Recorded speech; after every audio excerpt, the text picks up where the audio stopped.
Welcome to the Horses and Holy Moments podcast.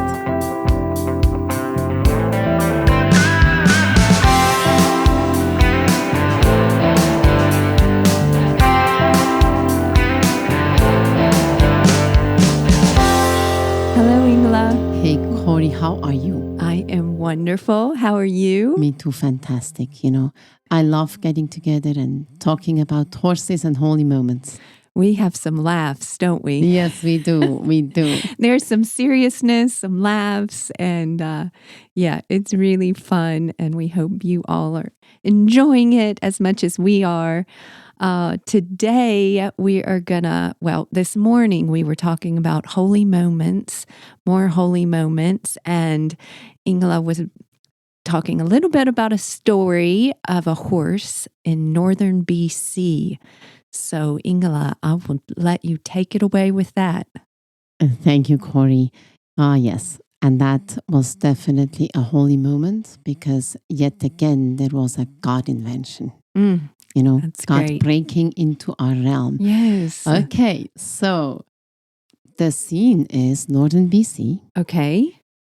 Once a year, a horsemanship friend of mine and myself would take 20 horsemanship students onto a wild adventure. Wow.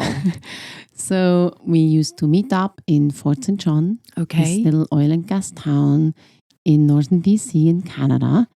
And we would drive up the road and up the Alaskan highway. And then from there, we would be flown in to an area that had the third largest free roaming herd of horses in Canada. Wow. And we did an adventure called High and Wild. It was actually at a hunter's outfit that belonged to my friend's uncle. Oh, that is so great. That sounds amazing. It was. Big adventure. It was. So my friend's name is Glenn Stewart. Mhm. And that year he brought his dad and also another friend of ours, Jonathan Field, and his dad. And we did this together. Oh, At that time, we were all studying Pirelli Natural Horsemanship. okay. Now, this is years and years ago. So all of us now run our own horsemanship systems. But in those days, that's what we were doing. So great. And we had a lot of fun together. My goodness, we really laughed. Especially Glenn, he has the greatest humor. I just have to say that. I love it. Oh, we laughed a lot. Oh. So it was a wonderful adventure because we were basically pretty much without connection to the outside world. There were just some lodges out in that place, several lodges that used to be, they were built for the hunters. So hunters that would later come in a month after we got the Okay. horses ready, the hunters would come in Mhm. and basically borrow a horse to go and hunt the animal they had a tag for. And those hunters came from all over the world, also from America, and they just wanted a rock solid horse to mount with their sandwich and their gun and chatting. They were not horse people that loved horses. They might not know how to communicate or even ride. They used the horse as transport. Yes, that makes sense. Because, there is, of course, mountains and rivers and hills. Uh-huh. And the rivers there are deep and strong with a current that you cannot get across on foot. Wow. So you need the horse. Yes, a You good need horse. a good horse and a mountain horse. Yes. So it was cool. Mhm. We would be flown in before this season with the hunters start. Okay. And then we would gather those horses. And the herd, as I said, was 300 heads. And this is a very large herd. And not every year was it possible to gather all of them because in wild horse herds, they often split into smaller little bands. Okay. So it's possible that when they were gathered, that maybe 5 or 6 bands of 4 to 7 horses were not gathered. Wow. All right. And because of that, Uh-huh.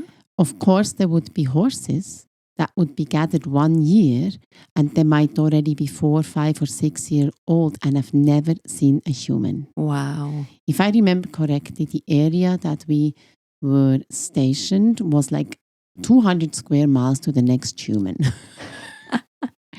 It was a real wilderness, you know? Mm. So you had grizzly bears, you had moose, elk, mountain goat, all of these animals that you rarely see. Wow. And it was a beautiful area. Oh, I bet it was absolutely breathtaking. Beautiful. We love to go there. We love to do it. And basically, we combined it. You know, the hunters need a certain amount of horses, not all 300, of course. Mm-hmm. And there were some horses that were already in the swing. So every year they've been used for about 3 months of hunting. Okay. And then they're out 9 months of the year. Yeah. So for 3 months of the year, the horses are brought to a level of fitness. They mostly need to walk, do a few little trots. They don't need to canter. Okay. Yeah. And the rest of the year, they turned out completely free to just roam the land. And those kind of horses, they are actually used to be confronted with grizzly bears. Wow. I mean, some had the claw marks of a grizzly bear on their hindquarters. Oh my goodness. So they were really prey animals. Well, I mean, they're prey animals, but they actually weren't in a little fence of safety. Yeah, the herd was their safety. Yeah. And they were brave. Oh. And they were mountain horses. They were strong. They had the feathers on their legs. Oh, very cool. You know, and the first time I went there, actually the first time most people go there, we're all used to thoroughbreds and warm bloods and quarter horses and a pretty horse. Yes. A beautiful horse with perfect conformation. Maybe we even blessed to have a Lusitano. Yes. Okay. My favorite breed. Okay. So we come there and in your eyes, they might look ugly. I remember thinking, they're a kind of ugly draft, interesting. heavy horse, kind of Dobbo style. Yeah. You know? Yes. And you have no idea. But at the end of my time with those horses, the one that was like mine, because we each have one that is ours, because of course we would get a horse ready for ourselves so we can help our students. Wow. And what we were doing is getting the horses ready and fit for the hunters. And at the same time, we would teach horsemanship in this wild place. Wow. It was called High and Wild Wilderness Adventure, and a wilderness adventure it was. Sounds like it. We had the generator, and there was a team that would cook for us in the lodge. So because of that, there was also propane. So we had hot food and wonderful meals, also hot showers and a bedroom with white sheets, and you get a good night's sleep. And they would run the generator for a little while so you could charge your camera battery. Okay. But not your phone because there was no reception anyway. Wow. But you know, it was replaced by the Northern Lights. Yes, that's a good replacement. Yeah. Sitting by campfire and seeing the Northern Lights, and you look up to the stars and you know there is no other humans apart the team that's with you anywhere near you, and you're sitting in the wilderness and the animals are roaming free. It's amazing. Oh, it sounds amazing. So what we would do is we would fly in, and when the students met the horses that we had already gathered, right? So we would, of course, first gather the horses and run them in a big corral. Okay. And each horse had a tag in the mane with a number. Okay. We put the numbers and the tags in the mane. And then there was a list with the horses' names. Okay. And then we would just select a number or a name for a student, and then they had to go find that number, and that's how they find their horse. So if one was called Roxy, they would look at Roxy, number 23, and go and find their horse in that herd of horses that was in the corral. But some are very flighty, very scared. They've never seen a human. So you want to do that without upsetting the horse. Wow. Okay. So we used all of this, from the students first meeting their horse, to go getting their horse, to preparing their horse, to then help getting it fit. We combined that with riding from one of those camps to another. That could look like 6 hours of riding and 6 hours of walking up and down the hills, over the mountains, through the rivers, to the next lodge, the next camp. And the cooking team would fly in and cook there for us. We stayed the night and we head out the next morning. And we would do that for a week with one group of students, then have the next group of students, and so on. Wow. And through that, Yes. the horses would get fit and then be ready for the hunters for the hunting season. So it was a win-win. Yeah. It was a win for the outfit. They get their horses trained, get their horses fit so they can do the job. And we got the privilege to start horses that have never been touched. Oh my goodness. Take students for this wonderful experience. Yes. And teach horsemanship to students with those type of horses.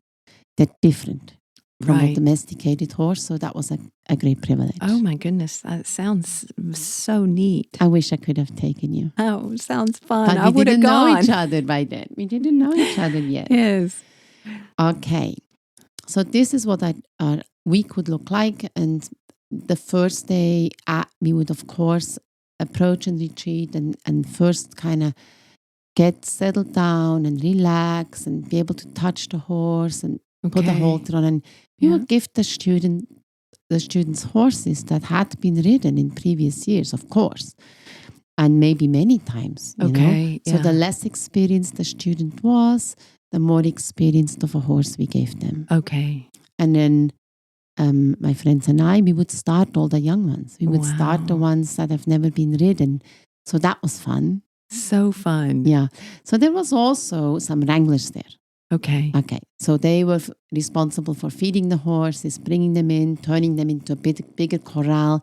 And they would then also ride with the hunters Okay. for the next few months to Yes. take them hunting. Wow. Okay. Yep. So our job was different, but the wranglers were already there. Were And they there. were, of course, experienced cowboys, Okay. experienced horse hands. But most of them were not familiar with natural horsemanship. Okay. So they had some issues. Mm-hmm. Of course, with starting young horses, there would Right. be a lot of bucking and pulling back and problems. Okay. Yep. So it was also good for that outfit that we would come in and apply a much gentler way in the starting process, and it would go so much better. Oh, that's awesome. So I used to get a horse ready for myself, an unstarted one, and then on day 3, heading out with the students, I would be responsible for 10 and Glenn for another 10. And we would ride all these hours, literally up and down hills, through forest, through the muskeg, that's like deep, soggy swamp Wow. in the forest, over windfalls, so trees that have fallen down. And through that experience, when you get the horse ready and it's kind of normal because you're in a field or in a paddock, you communicate, you check him out on the ground, you saddle him, you check that, you ride him. That's like at home, Yes. in a way. Yeah. Yeah. But when you go from A to B in a place like that, Wow. when you know there is grizzly, Yes. when you know there could be other animals spooking your horse, Oh my goodness. you start to appreciate a maybe not so pretty, but sturdy and steadfast and footsure mountain horse, and you fall in love with them. Oh, I that's mean, so I did. neat. I love them so much. Oh. They made their way into my heart. Oh, They're more introverted okay. and more quiet, Yes. more like English cob, Okay. okay? Type. They're Yes. heavy Yes. breeds, like a Yes. draft, like, Yeah. slower thinking. But they are wonderful. They have such a high try. They try all day. They carried us and all our stuff every single day for hours on end. And what happens is you start to really appreciate them because Wow. you know that you wouldn't survive without them. Right. Why? Because you cannot cross the rivers. So once you crossed, you're in the middle of nowhere, in a forest, on a hill. Well, you're not always in a place where a helicopter could land and rescue you. And you for sure can't walk back. You cannot get back across the rivers Oh, without my your goodness. horse. Yes. So at night, we would hobble them, maybe Okay. 2 or 3 of them, Okay. the lead mares, Uh-huh. and put a bell around their neck. And then we would take turns, always 2 of us, Okay. standing on a tree stump or sitting on a tree stump, listening to the bell. If it went further away or stayed close. And, in the beginning, the first year or two, we were kind of nervous. And I remember my students and myself standing with the horses, holding onto their tails, saying, if you're going because a bear is coming, I am coming with you. And if that means I'm drunk, I just want to live, We went there without guns. Okay. So it's pretty eerie feeling to be in a pitch black place with the horses, listening to the bells and the grazing, and bears don't make a noise. They don't crack a twig or anything. Yes. That's interesting. It's another place of learning to trust the Lord. Yes. Yes. That sounds like it. My goodness. But one year something interesting happened, which is bringing us to the story Okay. of a horse that was originally called Nuisance. Nuisance, yeah. So when we arrived, we had some complaints from the wranglers. There was one that had a big patch on his eye. His eye got hurt, and another one's arm was broken, and they had injuries. And they said this is from a horse that is unrideable, untrainable. His name is Nuisance. The name maybe says it's not the most positive name. No, it's not.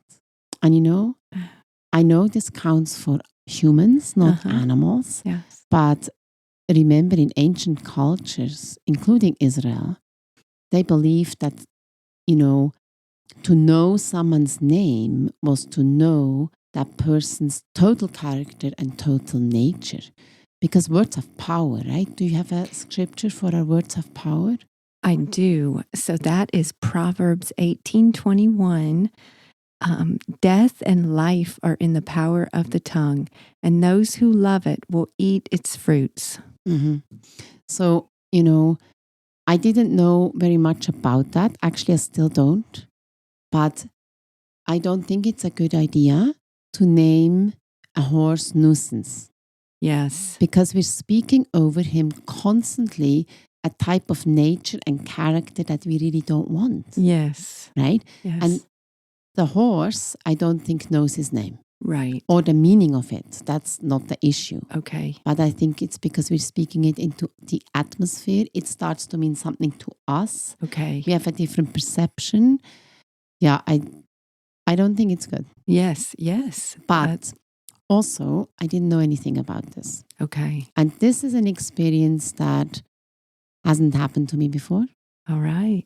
I'm just thinking back if that happened at any other time or not. But right now it doesn't come to me.